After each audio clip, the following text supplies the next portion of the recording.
Digital x-ray machine নাই, ambulance নাই, generator নাই, নাই কিছুই নেই।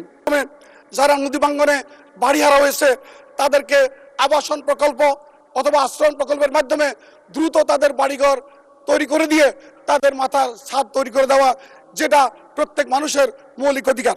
মাননীয় স্পিকার, আমার অঞ্চলে 2টা উপজেলায় 2টা হাসপাতাল আছে, 50 শয্যা বিশিষ্ট হাসপাতালগুলো নিজেই রোগীর মতো অবস্থায় আছে।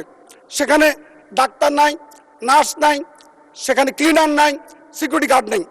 সেখানে একটা হসপিটালে আমি গত কয়েকদিন গিয়ে দেখলাম যে 50 শয্যা হাসপাতালে সেখানে কনসালটেন্ট হচ্ছেন 20 জন, সেখানে আছেন মাত্র 7 জন।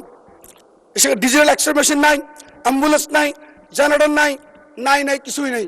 এগুলো জরুরি ভিত্তিতে আপনার মাধ্যমে মাননীয় স্বাস্থ্যমন্ত্রী দৃষ্টি আকর্ষণ করছি, যদি স্বাস্থ্য ব্যবস্থা গ্রামে নিয়ে যাওয়া না যায় তাহলে মানুষ মৌলিক অধিকার স্বাস্থ্য সেবা থেকে বঞ্চিত হবে।